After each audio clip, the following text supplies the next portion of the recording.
কৃষকদের গরু চুরি করে কর্মীদের জন্য বিরিয়ানি ভোজের আয়োজন করা হয়েছে। এমন অভিযোগের পর সে কৃষক থানায় মামলা দায়ের করার পর হাতে নাতে গ্রেপ্তার করলেন বিএনপি নেতা এবং কর্মীদেরকে। আটের একটা চেতন পায়ে দেখি আমাদের গোলঘরের দরজা খোলা, দৌড়ে গলে ভিতরে ঢুকছি। ঢুকে দেখি আমাদের গরু নাই। পরে অনেক চিল্লাচিল্লি করা পরে লোকজন আইসে আমরা খোঁজাখুঁজি করছি। খোঁজাখুঁজি করে গরু কোথাও নাই। কয়রা বাজারে ঢুকছি। ঢুকে দেখি মুক্তা চৌধুরীর বাড়িতে অনেক লোকজন, কুড়ালের কুবর শোনা যায়। চতুর্থ কাটা করা বেড়া, আমি বেড়া ফাঁক করে দেখি ওখানে গরু কাটতেছে। ঘটনাটি ঘটেছে 11ই জানুয়ারি জামালপুর ইউনিয়নে। বিএনপির সাধারণ সম্পাদক চৌধুরী মুক্তা এবং তার স্ত্রী লাইলা খাতুন ইবির বিরুদ্ধে অভিযোগ করে থানায় মামলা করেছেন পার্শ্ববর্তী ইউনিয়নের ইফাত মণ্ডল। গরু মুক্তা চৌধুরী কাইরা নিজেই জব করছে শুনলাম। শোনার পরে কষাই ধরছি করলে মুক্তা চৌধুরী নিজেই জব করছে।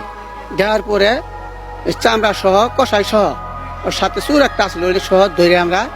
গত 10 জানুয়ারি দিবাগত রাত্রে তার গোয়ালঘর থেকে গরু চুরি করলেন বিএনপি নেতা মাহমুদুল হাসান এবং তার সঙ্গপঙ্গরা। সেই রাতে হাতে নাতে ধরলেন এবং খোঁজাখুঁজি করার পরে একটা নিউজ আসে যে মুক্তা চৌধুরীর বাড়িতে একটা গরু জবাই করা হয়েছে। সে বিএনপির 6 নং আদারপিটা ইউনিয়নের সাধারণ সম্পাদক। তার বাড়িতে একটা সকালে প্রোগ্রাম আছে, সেজন্য গরু জবাই করা হয়েছে। পরে আমরা ওটাকে শনাক্ত করে দেখি যে চামড়া সহ শনাক্ত করে দেখি গরুটা আমাদের।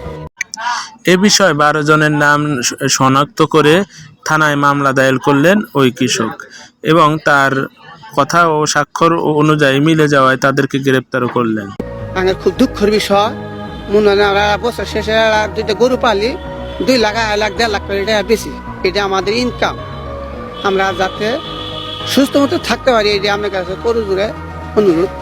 এ বিষয়ে থানায় অভিযোগ করার পর তারা ঘটনাস্থলে এসে তাদের 12 জনের ভিতরে 2 জনকে ধরতে সক্ষম হলেন এবং বাকি আসামিদেরকে ধরার জন্য অব্যাহত কাজ চলছে। এবং পুলিশ সুপারের সাথে আমরা কথা বলে জানছি যে এই 2 জন বিএনপির দায়িত্বশীলকে তাদের দায়িত্ব থেকে অব্যাহত দেওয়া হয়েছে। আশা করি অচিরেই বাকিরা গ্রেপ্তার হবে।